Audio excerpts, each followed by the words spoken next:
Caroline Helstone was just 18 years old, and at 18 the true narrative of life is yet to be commenced. Before that time we sit listening to a tale, a marvelous fiction, delightful sometimes, and sad sometimes, almost always unreal.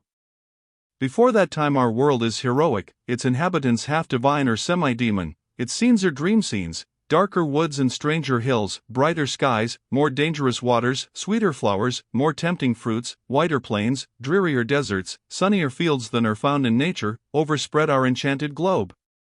What a moon we gaze on before that time! How the trembling of our hearts at her aspect bears witness to its unutterable beauty! As to our sun, it is a burning heaven, the world of gods. At that time, at 18, drawing near the confines of elusive, void dreams, elfland lies behind us, the shores of reality rise in front. These shores are yet distant, they look so blue, soft, gentle, we long to reach them. In sunshine we see a greenness beneath the azure, as of spring meadows, we catch glimpses of silver lines, and imagine the roll of living waters. Could we but reach this land, we think to hunger and thirst no more, where is many a wilderness, and often the flood of death, or some stream of sorrow as cold and almost as black as death, is to be crossed ere true bliss can be tasted. Every joy that life gives must be earned ere it is secured, and how hardly earned, those only know who have wrestled for great prizes. The heart's blood must gem with red beads the brow of the combatant, before the wreath of victory rustles over it. At 18 we are not aware of this.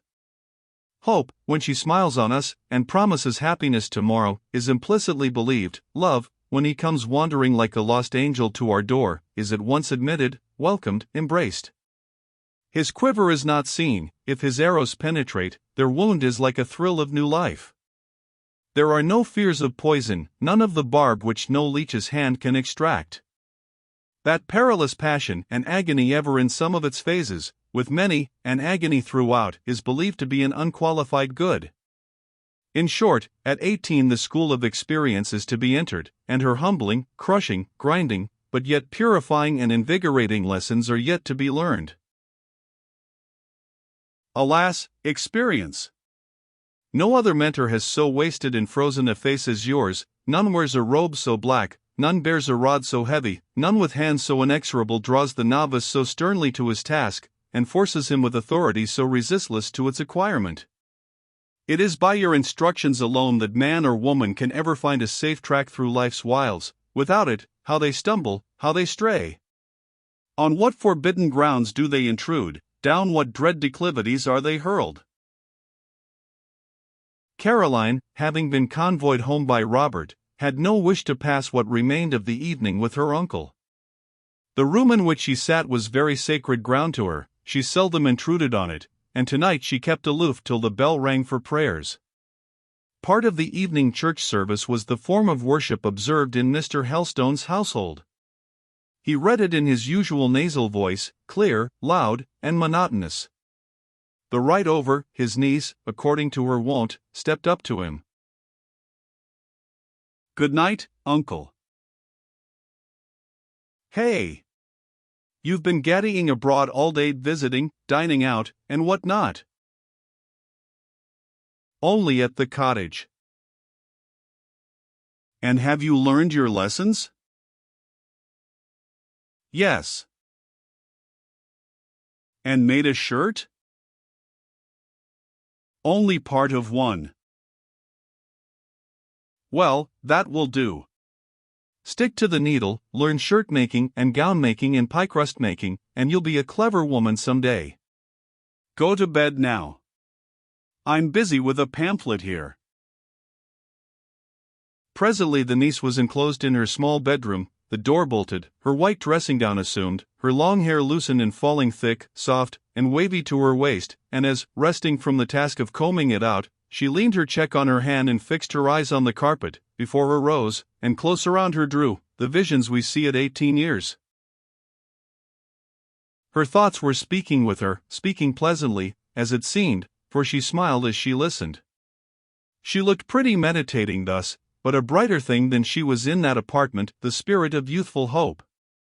According to this flattering prophet, she was to know disappointment, to feel chill no more, she had entered on the dawn of a summer day, no false dawn, but the true spring of morning, and her sun would quickly rise.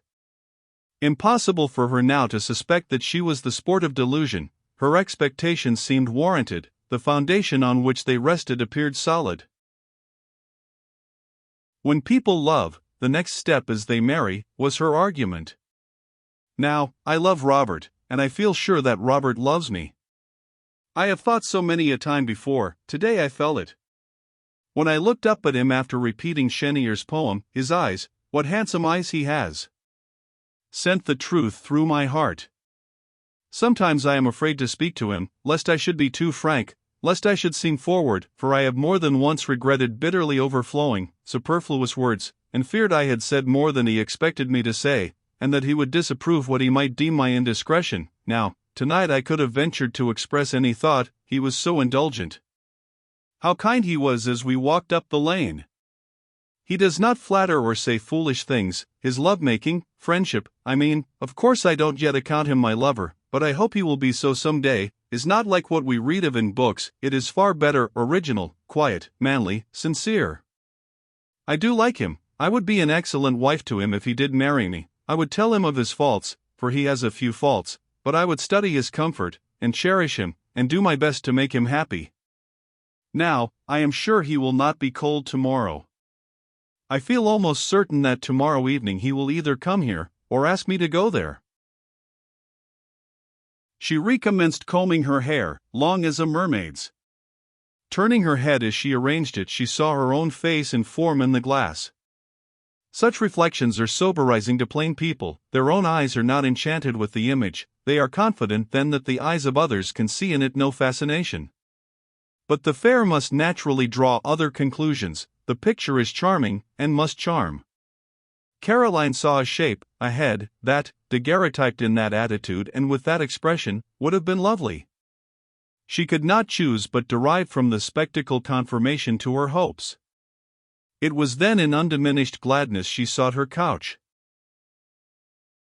And in undiminished gladness she rose the next day.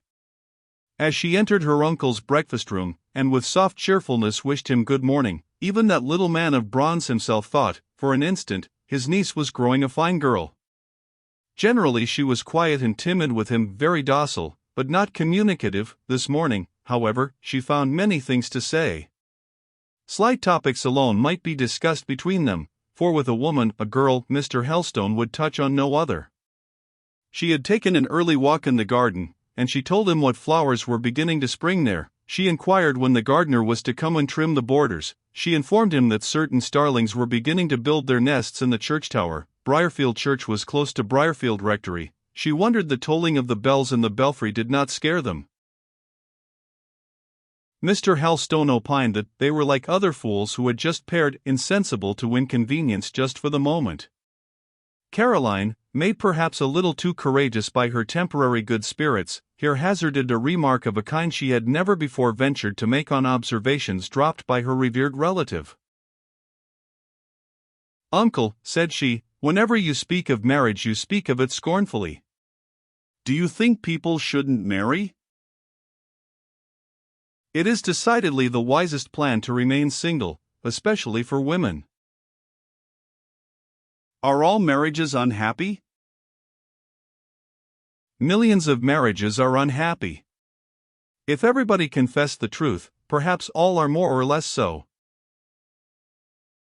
"You are always vexed when you are asked to come and marry a couple. Why?" "Because one does not like to act as accessory to the commission of a piece of pure folly."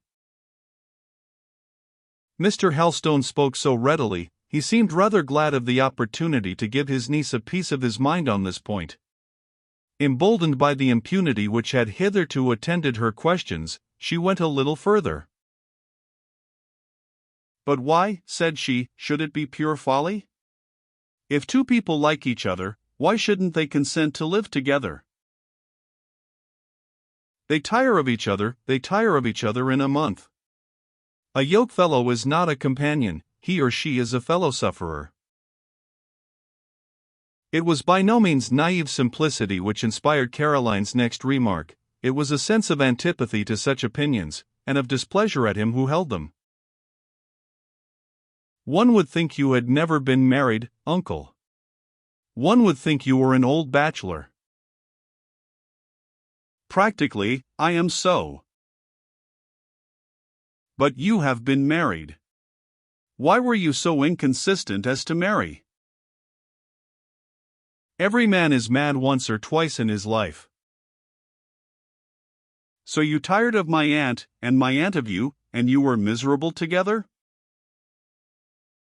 Mr. Helstone pushed out his cynical lip, wrinkled his brown forehead, and gave an inarticulate grunt. Did she not suit you?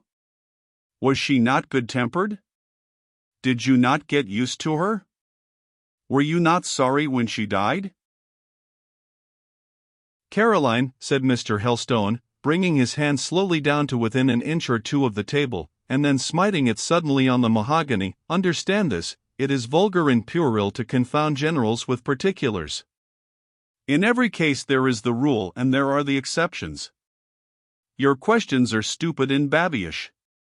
Ring the bell, if you have done breakfast. The breakfast was taken away, and that meal over, it was the general custom of uncle and niece to separate, and not to meet again till dinner, but today the niece, instead of quitting the room, went to the window seat, and sat down there. Mr. Helstone looked round uneasily once or twice, as if he wished her away, but she was gazing from the window, and did not seem to mind him, so he continued the perusal of his morning paper, a particularly interesting one it chanced to be, as new movements had just taken place in the peninsula, and certain columns of the journal were rich in long dispatches from General Lord Wellington. He little knew, meantime, what thoughts were busy in his niece's mind, thoughts the conversation of the past half-hour had revived but not generated. Tumultuous were they now, as disturbed bees in a hive, but it was years since they had first made their cells in her brain. She was reviewing his character, his disposition, repeating his sentiments on marriage. Many a time had she reviewed them before, and sounded the gulf between her own mind and his, and then, on the other side of the wide and deep chasm, she had seen, and she now saw, another figure standing beside her uncle's, a strange shape, dim, sinister, scarcely earthly, the half-remembered image of her own father, James Helstone, Matthewson Helstone's brother. Rumors had reached her ear of what that father's character was, old servants had dropped hints, she knew, too, that he was not a good man, and that he was never kind to her. She recollected, a dark recollection it was, some weeks that she had spent with him in a great town somewhere, when she had had no maid to dress her or take care of her, when she had been shut up, day and night, in a high garret room, without a carpet, with a bare uncurtained bed, and scarcely any other furniture, when he went out early every morning, and often forgot to return and give her dinner during the day, and at night, when he came back, was like a madman, furious, terrible, or, still more painful, like an idiot, imbecile, senseless. She knew she had fallen ill in this place, and that one night, when she was very sick, he had come raving into the room, and said he would kill her, for she was a burden to him. Her screams had brought aid, and from the moment she was then rescued from him she had never seen him, except as a dead man in his coffin. That was her father. Also she had a mother, though Mr. Helstone never spoke to her of that mother, though she could not remember having seen her, but that she was alive she knew. This mother was then the drunkard's wife. What had their marriage been? Caroline, turning from the lattice, whence she had been watching the starlings, though without seeing them, in a low voice, and with a sad, bitter tone, thus broke the silence of the room. You term marriage miserable, I suppose, from what you saw of my father and mother's. If my mother suffered what I suffered when I was with Papa, she must have had a dreadful life. Mr. Helstone, thus addressed, wheeled about in his chair, and looked over his spectacles at his niece. He was taken aback. Her father and mother. What had put it into her head to mention her father and mother, of whom he had never, during the 12 years she had lived with him, spoken to her? That the thoughts were self-matured, that she had any recollections or speculations about her parents, he could not fancy. Your father and mother? Who has been talking to you about them? Nobody, but I remember something of what Papa was, and I pity Mama. Where is she? This where is she who had been on Caroline's lips hundreds of times before, but till now she had never uttered it. I hardly know, returned Mr. Helstone. I was little acquainted with her. I have not heard from her for years, but wherever she is, she thinks nothing of you, she never inquires about you. I have reason to believe she does not wish to see you. Come, it is school time. You go to your cousin at 10, don't you? The clock has struck. Perhaps Caroline would have said more, but Fanny, coming in, informed her master that the churchwardens wanted to speak to him in the vestry. He hastened to join them, and his niece presently set out for the cottage. The road from the rectory to Hollow's Mill inclined downwards. She ran, therefore, almost all the way. Exercise, the fresh air, the thought of seeing Robert, at least of being on his premises, in his vicinage, revived her somewhat depressed spirits quickly. Arriving in sight of the White House, and within hearing of the thundering mill and its rushing watercourse, the first thing she saw was Moore at his garden gate. There he stood, in his belted holland blouse, a light cap covering his head, which undress costume suited him. He was looking down the lane, not in the direction of his cousin's approach. She stopped, withdrawing a little behind a willow, and studied his appearance. He has not his peer, she thought. He is as handsome as he is intelligent. What a keen eye he has! What clearly cut, spirited features, thin and serious, but graceful. I do like his face, I do like his aspect, I do like him so much better than any of those shuffling curates, for instance, better than anybody, Bonnie Robert. She sought Bonnie Robert's presence speedily. For his part, when she challenged his sight, I believe he would have passed from before her eyes like a phantom, if he could, but being a tall fact, and no fiction, he was obliged to stand the greeting. He made it brief. It was cousin-like, brother-like, friend-like, anything but lover-like. The nameless charm of last night had left his manner, he was no longer the same man, or, at any rate, the same heart did not beat in his breast. Rude disappointment, sharp cross. At first the eager girl would not believe in the change, though she saw and felt it. It was difficult to withdraw her hand from his, till he had bestowed at least something like a kind pressure. It was difficult to turn her eyes from his eyes, till his looks had expressed something more and fonder than that cool welcome. A lover masculine so disappointed can speak and urge explanation, a lover feminine can say nothing. If she did, the result would be shame and anguish, inward remorse for self-treachery. Nature would brand such demonstration as a rebellion against her instincts, and would vindicatively repay it afterwards by the thunderbolt of self-contempt smiting suddenly in secret. Take the matter as you find it, ask no questions, utter no remonstrances, it is your best wisdom. You expected bread, and you have got a stone, break your teeth on it, and don't shriek because the nerves are martyrized. Do not doubt that your mental stomach, if you have such a thing, is strong as an ostrich's, the stone will digest. You held out your hand for an egg, and fate put into it a scorpion. Show no consternation, close your fingers firmly upon the gift, let it sting through your palm. Never mind, in time, after your hand and arm have swelled and quivered long with torture, the squeezed scorpion will die, and you will have learned the great lesson how to endure without a sob. For the whole remnant of your life, if you survive the test, some, it is said, die under it, you will be stronger, wiser, less sensitive. This you are not aware of, perhaps, at the time, and so cannot borrow courage of that hope.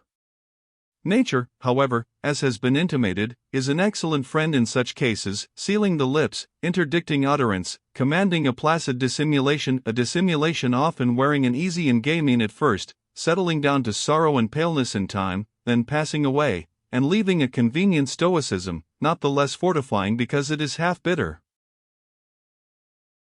Half bitter. Is that wrong? No, it should be bitter. Bitterness is strength, it is a tonic. Sweet, mild force following acute suffering you find nowhere, to talk of it is delusion. There may be apathetic exhaustion after the rack. If energy remains, it will be rather a dangerous energy, deadly when confronted with injustice. Who has read the ballad of Poor Mary Lee, that old Scotch ballad, written I know not in what generation nor by what hand? Mary had been ill-used, probably in being made to believe that truth which was falsehood. She is not complaining, but she is sitting alone in the snowstorm, and you hear her thoughts. They are not the thoughts of a model heroine under her circumstances, but they are those of a deeply feeling, strongly resentful peasant girl.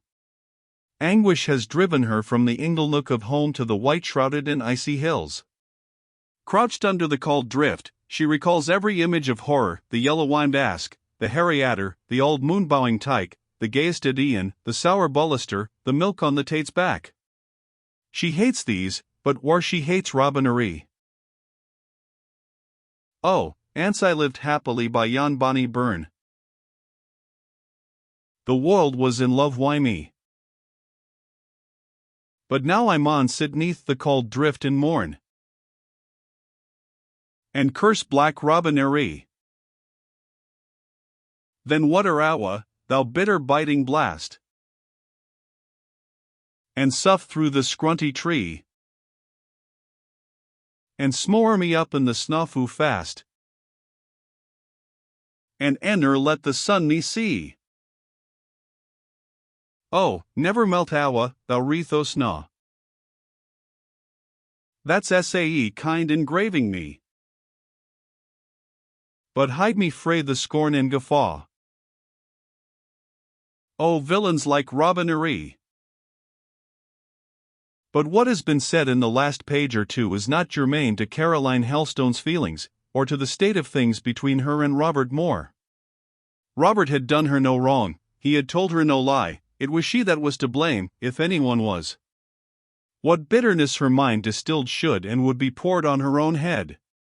She had loved without being asked to love, a natural, sometimes an inevitable chance, but big with misery. Robert, indeed, had sometimes seemed to be fond of her, but why? Because she had made herself so pleasing to him, he could not, in spite of all his efforts, help testifying a state of feeling his judgment did not approve nor his will sanction. He was about to withdraw decidedly from intimate communication with her, because he did not choose to have his affections inextricably entangled, nor to be drawn, despite his reason, into a marriage he believed imprudent. Now, what was she to do?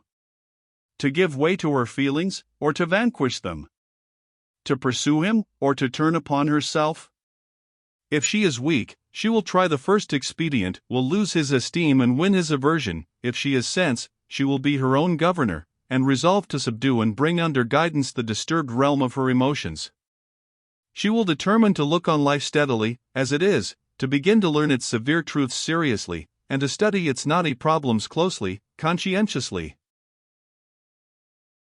It appeared she had a little sense, for she quitted Robert quietly, without complaint or question, without the alteration of a muscle or the shedding of a tear, betook herself to her studies under Hortense as usual, and at dinner-time went home without lingering. When she had dined, and found herself in the rectory drawing-room alone, having left her uncle over his temperate glass of port wine, the difficulty that occurred to and embarrassed her was, how am I to get through this day? Last night she had hoped it would be spent as yesterday was, that the evening would be again passed with happiness and Robert. She had learned her mistake this morning, and yet she could not settle down, convinced that no chance would occur to recall her to Hollis Cottage, or to bring Moore again into her society. He had walked up after tea more than once to pass an hour with her uncle. The doorbell had rung, his voice had been heard in the passage just at twilight, when she little expected such a pleasure, and this had happened twice after he had treated her with peculiar reserve, and though he rarely talked to her in her uncle's presence, he had looked at her relentingly as he sat opposite her work-table during his stay. The few words he had spoken to her were comforting, his manner on bidding her good night was genial. Now, he might come this evening, said false hope. She almost knew it was false hope which breathed the whisper, and yet she listened. She tried to read, her thoughts wandered, she tried to sew, every stitch she put in was an ennui, the occupation was insufferably tedious, she opened her desk and attempted to write a French composition. She wrote nothing but mistakes. Suddenly the doorbell sharply rang. Her heart leaped. She sprang to the drawing-room door, opened it softly, peeped through the aperture. Fanny was admitting a visitor, a gentleman, a tall man, just the height of Robert. For 1 second she thought it was Robert, for 1 second she exulted, but the voice asking for Mr. Helstone undeceived her. That voice was an Irish voice, consequently not Moore's, but the curate's, Malone's. He was ushered into the dining room, where, doubtless, he speedily helped his rector to empty the decanters. It was a fact to be noted, that at whatever house in Briarfield, Winbury, or Nunneley one curate dropped in to a meal, dinner or tea, as the case might be, another presently followed, often 2 more. Not that they gave each other the rendezvous, but they were usually all on the run at the same time, and when Dawn, for instance, sought Malone at his lodgings and found him not, he inquired whither he had posted, and having learned of the landlady his destination, hastened with all speed after him. The same causes operated in the same way with Sweeting. Thus it chanced on that afternoon that Caroline's ears were 3 times tortured with the ringing of the bell and the advent of undesired guests, for Dawn followed Malone, and Sweeting followed Dawn, and more wine was ordered up from the cellar into the dining room, for the old Helstone should the inferior priesthood when he found them carousing, as he called it, in their own tents, yet at his hierarchical table he ever liked to treat them to a glass of his best, and through the closed doors Caroline heard their boyish laughter, and the vacant cackle of their voices. Her fear was lest they should stay to tea, for she had no pleasure in making tea for that particular trio. What distinctions people draw! These 3 were men, young men, educated men, like Moore, yet, for her, how great the difference! Their society was a bore, his a delight. Not only was she destined to be favored with their clerical company, but fortune was at this moment bringing her 4 other guests, lady guests, all packed in a pony phaeton now rolling somewhat heavily along the road from Winbury. An elderly lady and 3 of her buxom daughters were coming to see her, in a friendly way, as the custom of that neighborhood was. Yes, a 4th time the bell clanged. Fanny brought the present announcement to the drawing-room. Mrs. Sykes and the 3 Mrs. Sykes.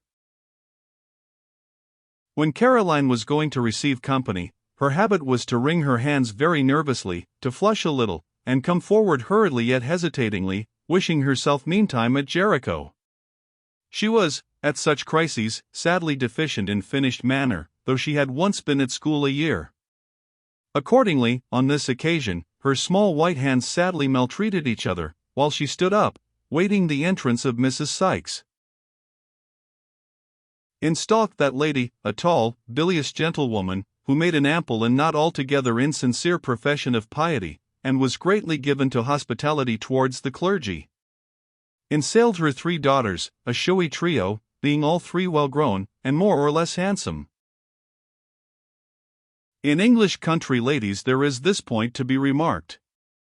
Whether young or old, pretty or plain, dull or sprightly, they all, or almost all, have a certain expression stamped on their features, which seems to say, I know, I do not boast of it, but I know that I am the standard of what is proper. Let everyone therefore whom I approach, or who approaches me, keep a sharp lookout, for wherein they differ from me, be the same in dress, manner, opinion, principle, or practice, therein they are wrong. Mrs. and Mrs. Sykes, far from being exceptions to this observation, were pointed illustrations of its truth. Miss Mary, a well-looked, well-meant, and, on the whole, well-dispositioned girl, wore her complacency with some state, though without harshness. Miss Harriet, a beauty, carried it more overbearingly, she looked high and cold. Miss Hannah, who was conceited, dashing, pushing, flourished hers consciously and openly. The mother evinced it with the gravity proper to her age and religious fame. The reception was got through somehow. Caroline was glad to see them, an unmitigated fib, hoped they were well, hoped Mrs. Sykes's cough was better. Mrs. Sykes had had a cough for the last 20 years, hoped the Mrs. Sykes had left their sisters at home well, to which inquiry the Mrs. Sykes, sitting on 3 chairs opposite the music stool, whereon Caroline had undesignedly come to anchor, after wavering for some seconds between it and a large armchair, into which she at length recollected she ought to induct Mrs. Sykes. And indeed that lady saved her the trouble by depositing herself therein. The Mrs. Sykes replied to Caroline by one simultaneous bow, very majestic and mighty awful. A pause followed. This bow was of a character to ensure silence for the next 5 minutes, and it did. Mrs. Sykes then inquired after Mr. Helstone, and whether he had had any return of rheumatism, and whether preaching twice on a Sunday fatigued him, and if he was capable of taking a full service now. And on being assured he was, she and all her daughters, combining in chorus, expressed their opinion that he was a wonderful man of his years. Pause second. Miss Mary, getting up the steam in her turn, asked whether Caroline had attended the Bible Society meeting which had been held at Nunneley last Thursday night.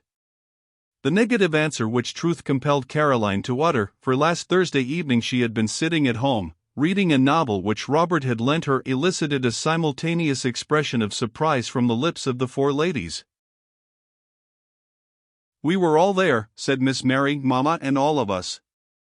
We even persuaded Papa to go. Hannah would insist upon it. But he fell asleep while Mr. Langweilig, the German Moravian minister, was speaking. I felt quite ashamed, he nodded so." "And there was Dr. Broadbent," cried Hannah, "such a beautiful speaker." "You couldn't expect it of him, for he is almost a vulgar-looking man." "But such a dear man," interrupted Mary. "And such a good man, such a useful man," added her mother. "Only like a butcher in appearance," interposed the fair, proud Harriet. "I couldn't bear to look at him. I listened with my eyes shut." Miss Helstone felt her ignorance and incompetency. Not having seen Dr. Broadbent, she could not give her opinion. Pause third came on. During its continuance, Caroline was feeling at her heart's core what a dreaming fool she was, what an unpractical life she led, how little fitness there was in her for ordinary intercourse with the ordinary world. She was feeling how exclusively she had attached herself to the white cottage in the hollow, how in the existence of one inmate of that cottage she had pent all her universe. She was sensible that this would not do, and that some day she would be forced to make an alteration. It could not be said that she exactly wished to resemble the ladies before her, but she wished to become superior to her present self, so as to feel less scared by their dignity. The sole means she found of reviving the flagging discourse was by asking them if they would all stay to tea, and a cruel struggle it cost her to perform this piece of civility. Mrs. Sykes had begun, "We are much obliged to you," but when in came Fanny once more. "The gentleman will stay the evening, ma'am," was the message she brought from Mr. Helstone. "What gentlemen have you?" now inquired Mrs. Sykes. Their names were specified. She and her daughters interchanged glances. The curates were not to them what they were to Caroline. Mr. Sweeting was quite a favorite with them, even Mr. Malone rather so, because he was a clergyman. "Really, since you have company already, I think we will stay," remarked Mrs. Sykes. "We shall be quite a pleasant little party. I always like to meet the clergy." And now Caroline had to usher them upstairs, to help them to unshawl, smooth their hair, and make themselves smart, to reconduct them to the drawing-room, to distribute amongst them books of engravings, or odd things purchased from the Jew basket. She was obliged to be a purchaser, though she was but a slack contributor, and if she had possessed plenty of money, she would rather, when it was brought to the rectory an awful incubus, have purchased the whole stock than contributed a single pincushion. It ought perhaps to be explained in passing, for the benefit of those who are not au fait to the mysteries of the Jew basket and missionary basket, that these mobiles or willow repositories, of the capacity of a good-sized family clothes basket, dedicated to the purpose of conveying from house to house a monster collection of pincushions, needlebooks, card-racks, work-bags, articles of infant wear, etc., etc., etc., made by the willing or reluctant hands of the Christian ladies of A. parish, and sold perforce to the heathenish gentlemen thereof, at prices unblushingly exorbitant. The proceeds of such compulsory sales are applied to the conversion of the Jews, the seeking up of the 10 missing tribes, or to the regeneration of the interesting colored population of the globe. Each lady contributor takes it in her turn to keep the basket a month, to sew for it, and to foist off its contents on a shrinking male public. An exciting time it is when that turn comes round. Some active-minded woman, with a good trading spirit, like it, and enjoy exceedingly the fun of making hard-handed worsted spinners cash up, to the tune of 400 or 500% above cost price, for articles quite useless to them. Other feebler souls object to it, and would rather see the Prince of Darkness himself at their door any morning than that phantom basket, brought with Mrs. Rouse's compliments, and please, ma'am, she says it's your turn now. Miss Helstone's duties of hostess performed, more anxiously than cheerily, she betook herself to the kitchen, to hold a brief privy council with Fanny and Eliza about the tea. "What a lot on M," cried Eliza, who was cook. "And I put off the baking today because I thought there would be bread plenty to fit while mourning. We shall never have a now." "Are there any tea cakes?" asked the young mistress. "Only 3 and a loaf. I wish these fine folk would stay at home till they're asked, and I want to finish trimming my bonnet she meant." "Then," suggested Caroline, to whom the importance of the emergency gave a certain energy, "Fanny must run down to Briarfield and buy some muffins and crumpets and some biscuits." "And don't be cross, Eliza, we can't help it now." "And which tea things are we to have?" "Oh, the best, I suppose. I'll get out the silver service." And she ran upstairs to the plate closet, and presently brought down teapot, cream ewer, and sugar basin. "And mun we have th urn?"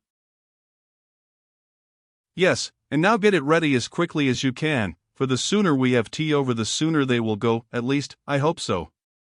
Hi-ho! I wish they were gone," she sighed, as she returned to the drawing-room. Still, she thought, as she paused at the door ere opening it, if Robert would but come even now how bright all would be. How comparatively easy the task of amusing these people if he were present. There would be an interest in hearing him talk, though he never says much in company, and in talking in his presence. There can be no interest in hearing any of them, or in speaking to them.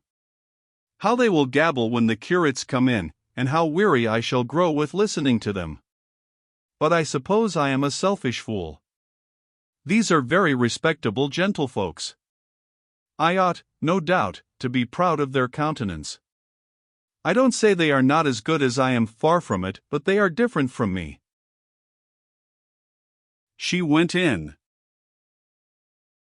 Yorkshire people in those days took their tea round the table, sitting well into it, with their knees duly introduced under the mahogany. It was essential to have a multitude of plates of bread and butter, varied in sorts and plentiful in quantity. It was thought proper, too, that on the center plate should stand a glass dish of marmalade. Among the viands was expected to be found a small assortment of cheesecakes and tarts. If there was also a plate of thin slices of pink ham garnished with green parsley, so much the better. Eliza, the rector's cook, fortunately knew her business as provider. She had been put out of humor a little at first, when the invaders came so unexpectedly in such strength, but it appeared that she regained her cheerfulness with action, for in due time the tea was spread forth in handsome style, and neither ham, tarts, nor marmalade were wanting among its accompaniments.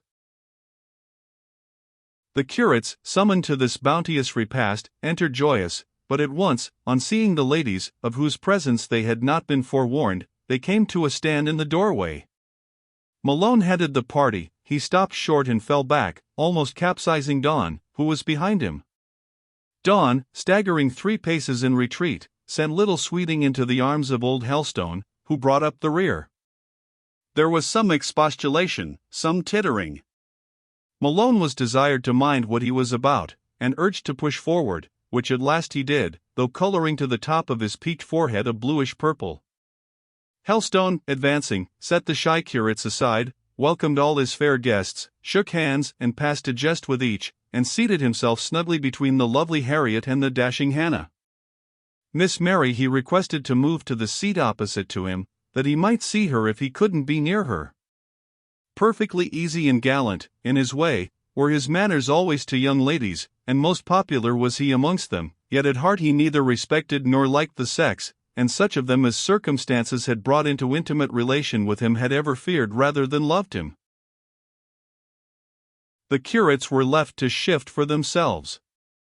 Sweeting, who was the least embarrassed of the three, took refuge beside Mrs. Sykes, who, he knew, was almost as fond of him as if he had been her son.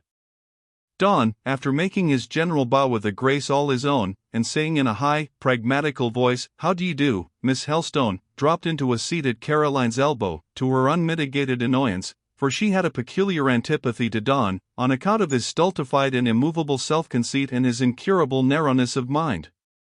Malone, grinning most unmeaningly, inducted himself into the corresponding seat on the other side.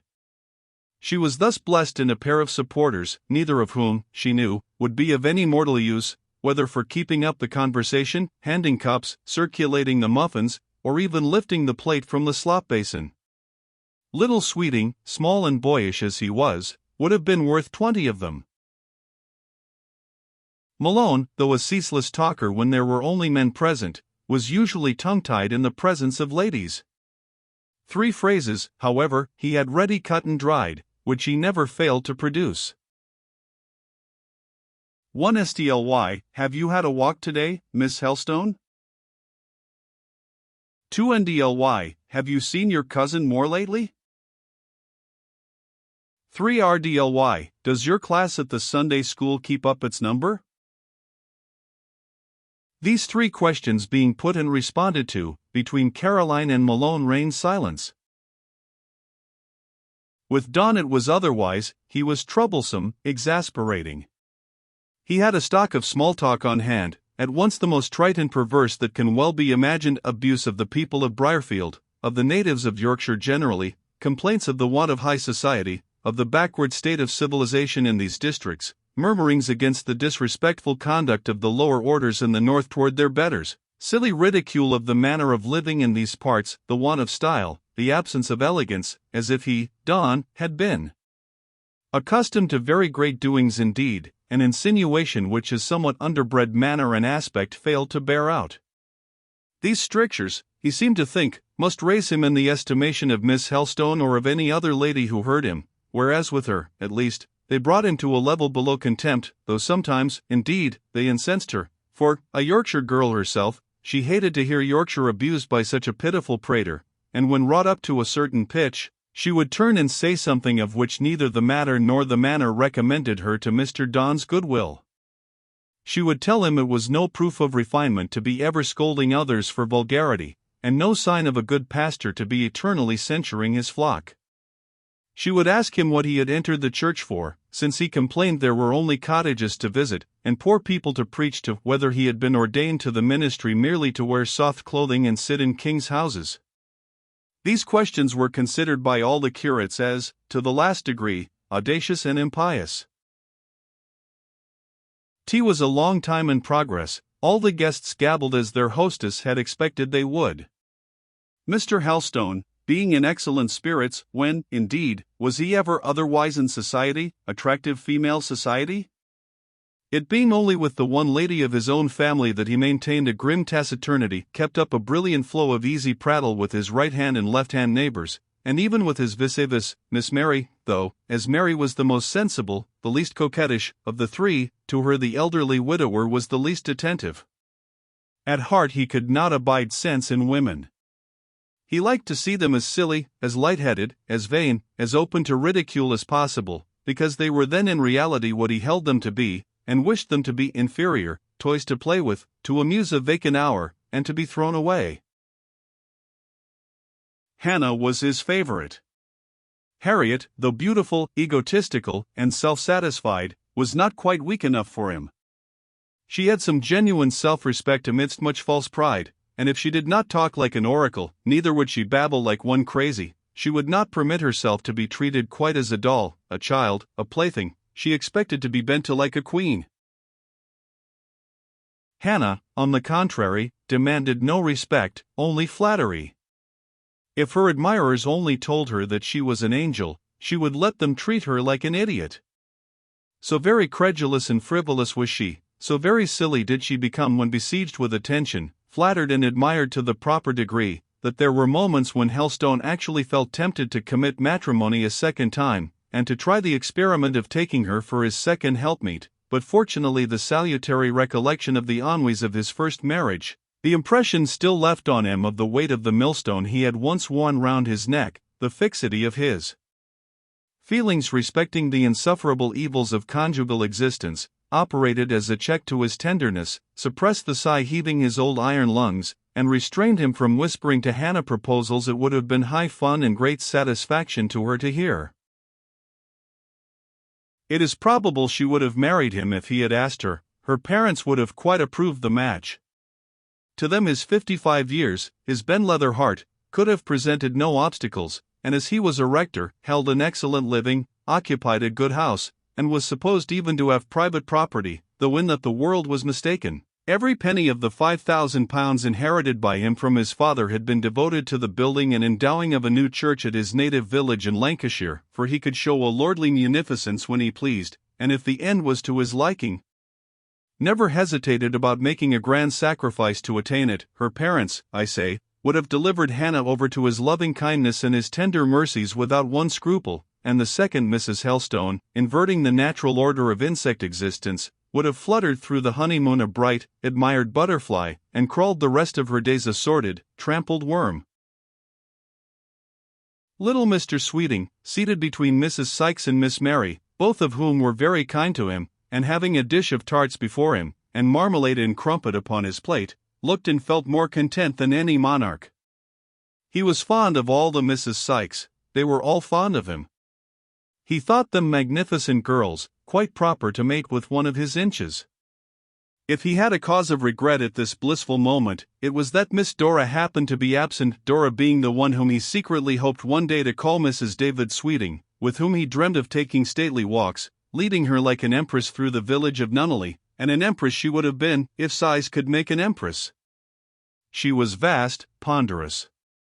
Seen from behind, she had the air of a very stout lady of 40, but withal she possessed a good face, and no unkindly character. The meal at last drew to a close. It would have been over long ago if Mr. Don had not persisted in sitting with his cup half full of cold tea before him, long after the rest had finished and after he himself had discussed such allowance of viands as he felt competent to swallow, long, indeed, after signs of impatience had been manifested all round the board, till chairs were pushed back, till the talk flagged, till silence fell. Vainly did Caroline inquire repeatedly if he would have another cup, if he would take a little hot tea, as that must be cold, etc. He would neither drink it nor leave it. He seemed to think that this isolated position of his gave him somehow a certain importance, that it was dignified and stately to be the last, that it was grand to keep all the others waiting. So long did he linger, that the very urn died, it ceased to hiss. At length, however, the old rector himself, who had hitherto been too pleasantly engaged with Hannah to care for the delay, got impatient. "For whom are we waiting?" he asked. "For me, I believe," returned Don complacently, appearing to think it much to his credit that a party should thus be kept dependent on his movements. "Tut!" cried Helstone. Then standing up, "Let us return thanks," said he, which he did forthwith, and all quitted the table. Don, nothing abashed, still sat 10 minutes quite alone, whereupon Mr. Helstone rang the bell for the things to be removed. The curate at length saw himself forced to empty his cup, and to relinquish the role which, he thought, had given him such a felicitous distinction, drawing upon him such flattering general notice. And now, in the natural course of events, Caroline, knowing how it would be, had opened the piano, and produced music books in readiness. Music was asked for. This was Mr. Sweeting's chance for showing off. He was eager to commence. He undertook, therefore, the arduous task of persuading the young ladies to favor the company with an air, a song. Con amore he went through the whole business of begging, praying, resisting excuses, explaining away difficulties, and at last succeeded in persuading Miss Harriet to allow herself to be led to the instrument. Then out came the pieces of his flute. He always carried them in his pocket, as unfailingly as he carried his handkerchief. They were screwed and arranged, Malone and Dawn meanwhile herding together and sneering at him, which the little man, glancing over his shoulder, saw, but did not heed at all. He was persuaded their sarcasm all arose from envy. They could not accompany the ladies as he could. He was about to enjoy a triumph over them. The triumph began.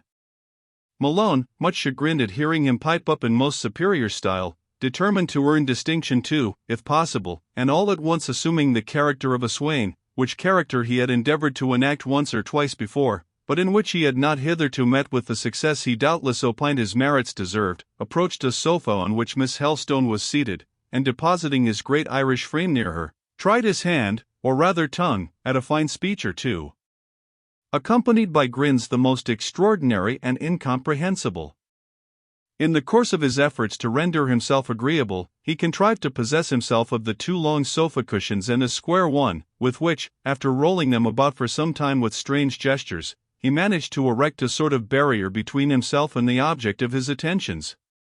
Caroline, quite willing that they should be sundered, soon devised an excuse for stepping over to the opposite side of the room, and taking up a position beside Mrs. Sykes, of which good lady she entreated some instruction in a new stitch in ornamental knitting, a favor readily granted, and thus Peter Augustus was thrown out.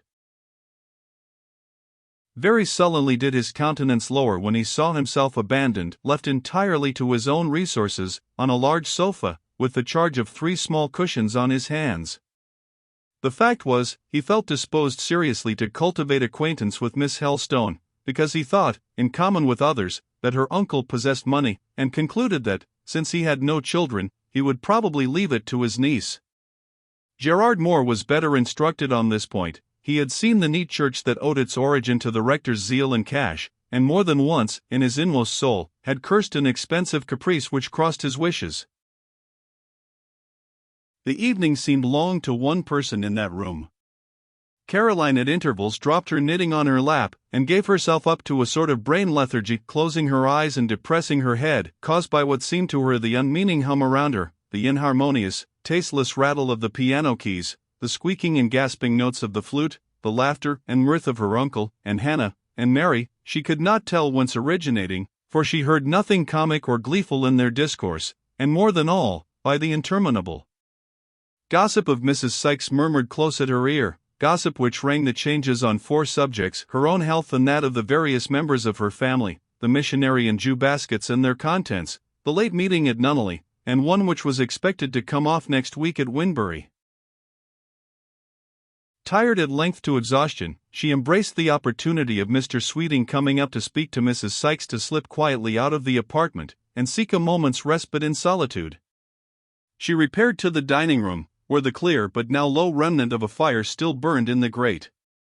The place was empty and quiet, glasses and decanters were cleared from the table, the chairs were put back in their places, all was orderly.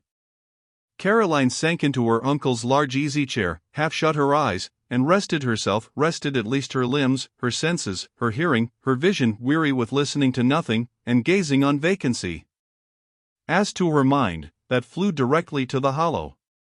It stood on the threshold of the parlor there, then it passed to the counting-house, and wondered which spot was blessed by the presence of Robert. It so happened that neither locality had that honor, for Robert was half a mile away from both, and much nearer to Caroline than her deadened spirit suspected. He was at this moment crossing the churchyard, approaching the rectory garden gate, not, however, coming to see his cousin, but intent solely on communicating a brief piece of intelligence to the rector. "Yes, Caroline, you hear the wire of the bell vibrate. It rings again for the 5th time this afternoon. You start, and you are certain now that this must be he of whom you dream. Why you are so certain you cannot explain to yourself, but you know it. You lean forward, listening eagerly as Fanny opens the door. Right. That is the voice low, with the slight foreign accent, but so sweet, as you fancy. You half rise. Fanny will tell him Mr. Helstone is with company, and then he will go away. Oh! She cannot let him go. In spite of herself, in spite of her reason, she walks half across the room. She stands ready to dart out in case the step should retreat, but he enters the passage. "Since your master is engaged," he says, "just show me into the dining room. Bring me pen and ink. I will write a short note and leave it for him." Now, having caught these words, and hearing him advance, Caroline, if there was a door within the dining room, would glide through it and disappear. She feels caught, hemmed in. She dreads her unexpected presence may annoy him. A second since she would have flown to him, that second past, she would flee from him. She cannot. There is no way of escape. The dining room has but one door, through which now enters her cousin. The look of troubled surprise she expected to see in his face has appeared there, has shocked her, and is gone. She has stammered a sort of apology. "I only left the drawing room a minute for a little quiet." There was something so diffident and downcast in the air and tone with which she said this, anyone might perceive that some saddening change had lately passed over her prospects, and that the faculty of cheerful self-possession had left her. Mr. Moore, probably, remembered how she had formerly been accustomed to meet him with gentle ardor and hopeful confidence. He must have seen how the check of this morning had operated. Here was an opportunity for carrying out his new system with effect, if he chose to improve it. Perhaps he found it easier to practice that system in broad daylight, in his mill yard, amidst busy occupations, than in a quiet parlor, disengaged, at the hour of eventide. Fanny lit the candles, which before had stood unlit on the table, brought writing materials, and left the room. Caroline was about to follow her. Moore, to act consistently, should have let her go, whereas he stood in the doorway, and, holding out his hand, gently kept her back. He did not ask her to stay, but he would not let her go. "Shall I tell my uncle you are here?" asked she, still in the same subdued voice. "No, I can say to you all I had to say to him." "You will be my messenger?" "Yes, Robert." "Then you may just inform him that I have got a clue to the identity of one, at least, of the men who broke my frames, that he belongs to the same gang who attacked Sykes and Pearson's dressing shop, and that I hope to have him in custody tomorrow." "You can remember that?" "Oh yes." These two monosyllables were uttered in a sadder tone than ever, and as she said them she shook her head slightly and sighed. "Will you prosecute him?" "Doubtless." "No, Robert." "And why no, Caroline?" "Because it will set all the neighborhood against you more than ever." "That is no reason why I should not do my duty, and defend my property. This fellow is a great scoundrel, and ought to be incapacitated from perpetrating further mischief. But his accomplices will take revenge on you. You do not know how the people of this country bear malice. It is the boast of some of them that they can keep a stone in their pocket 7 years, turn it at the end of that time, keep it 7 years longer, and hurl it and hit their mark at last." Moore laughed. "A most pithy vaunt," said he, "one that redounds vastly to the credit of your dear Yorkshire friends. But don't fear for me, Lena. I am on my guard against these lamb-like compatriots of yours. Don't make yourself uneasy about me." "How can I help it? You are my cousin." If anything happened, she stopped. "Nothing will happen, Lena. To speak in your own language, there is a providence above all, is there not?" "Yes, dear Robert. May he guard you. And if prayers have efficacy, yours will benefit me. You pray for me sometimes?" "Not sometimes, Robert. You, and Louis, and Hortense are always remembered." "So I have often imagined. It has occurred to me when, weary and vexed, I have myself gone to bed like a heathen, that another had asked forgiveness for my day, and safety for my night. I don't suppose such vicarial piety will avail much, but the petitions come out of a sincere breast, from innocent lips. They should be acceptable as Abel's offering, and doubtless would be, if the object deserved them. Annihilate that doubt. It is groundless. When a man has been brought up only to make money, and lives to make it, and for nothing else, and scarcely breathes any other air than that of mills and markets, it seems odd to utter his name in a prayer, or to mix his idea with anything divine, and very strange it seems that a good, pure heart should take him in and harbor him, as if he had any claim to that sort of nest. If I could guide that benignant heart, I believe I should counsel it to exclude one who does not profess to have any higher aim in life than that of patching up his broken fortune, and wiping clean from his bourgeois scutcheon the foul stain of bankruptcy. The hint, though conveyed thus tenderly and modestly, as Caroline thought, was felt keenly and comprehended clearly. "Indeed, I only think, or I will only think, of you as my cousin," was the quick answer. "I am beginning to understand things better than I did, Robert, when you first came to England, better than I did a day ago. I know it is your duty to try to get on, and that it won't do for you to be romantic, but in future you must not misunderstand me if I seem friendly." "You misunderstood me this morning, did you not?" "What made you think so?" "Your look, your manner." "But look at me now." "Oh, you are different now. At present I dare speak to you." "Yet I am the same, except that I have left the tradesman behind me in the hollow." "Your kinsman alone stands before you." "My cousin Robert, not Mr. Moore." "Not a bit of Mr. Moore." "Caroline." Here the company was heard rising in the other room. The door was opened, the pony carriage was ordered, shawls and bonnets were demanded. Mr. Helstone called for his niece. "I must go, Robert." "Yes, you must go, or they will come in and find us here, and I, rather than meet all that host in the passage, will take my departure through the window. Luckily it opens like a door. 1 minute only, put down the candle an instant, good night. I kiss you because we are cousins, and, being cousins, 1 to 2, 3 kisses are allowable. Caroline, good night." Back to contents.